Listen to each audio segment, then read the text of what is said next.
Adding asset properties. It's we've mentioned this before, but it's one of the important things you can do to make your assets findable. Pretty straightforward process for doing this. We've got good instruction on the CMS Online Help Guide in terms of which fields you should add, why you would add those, and really the main call out is that these first two, title and description, are searchable. So think about when you're in the WCM and you're trying to find your asset, if you've got your title and your description fields filled out in an intelligent manner, that should really make your assets very findable. I won't go through and show you all the details of this. The guidance is pretty straightforward on the CMS Online Help Guide. It shows you what to do. And then in the handbook that you have, it shows you as well just the steps to go through how you would access that. First, you just open up the asset, and that's going to reveal the asset properties, and then you just fill those out. So let's go into the WCM and take a look at that. So here I have a page pulled up, and I just want to go through and swap out a couple of these assets. I just want to make sure we've got ours in here. So I realize these are icons, and these are probably PNGs. So there are a couple of different ways I can search for that. Up in the Content Finder, ICN, we know that's the TLA for icons. And it's pulling up a number of icons, all kinds of icons. And I just feel like this could probably go on and on forever. I got to add PNG to that. It's probably not going to help much. My guess is that most of these are going to be PNGs, and they are. So you can see as I go through this, it's really, it is narrowing out the search, but not really to the point where it's really going to help me much. So I happen to know that I've tagged some assets with in the description.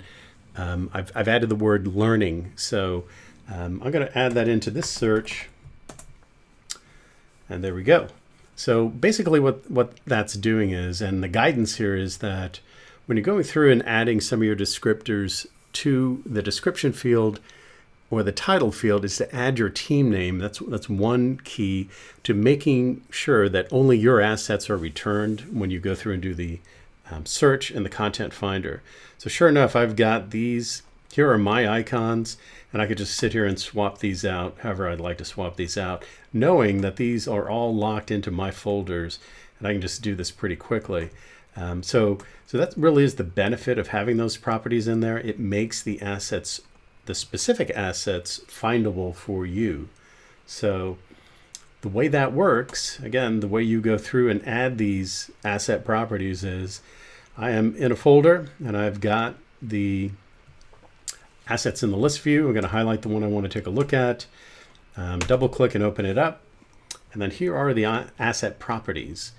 So here's where you'd add your titles and your descriptions. And again, these are all searchable. We recommend that you follow the guidance in the CMS Online Help Guide. So the title really should be an expansion of the image name. So again, if your name was HRO, QuickBooks Pro, GRN, JPEG, just break that out. That makes a lot of sense. The title appears in the hover state for an image. So then in the description, a couple of key recommendations is to always add your team in here. So if you were QuickBooks or whatever it might be, in my case, we put learning in there.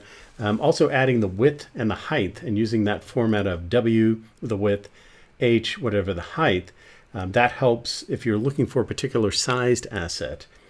And then just for good stewardship, to add a contributor and creator and the language as well. So the language might be important for localizing particular assets. And it's always good to know who created it and maybe who contributed to it. So if you're out looking for an asset and you find, oh, here's one I really like, you can notify that person or get in touch with that person or whatever it may be. But this is where you would fill in that information just to be kind of a good citizen of the dam. So really the basic guidance here is the title and description are searchable. We recommend you fill those out, make them unique to your property and unique to that asset, and that'll help you dramatically in finding your assets.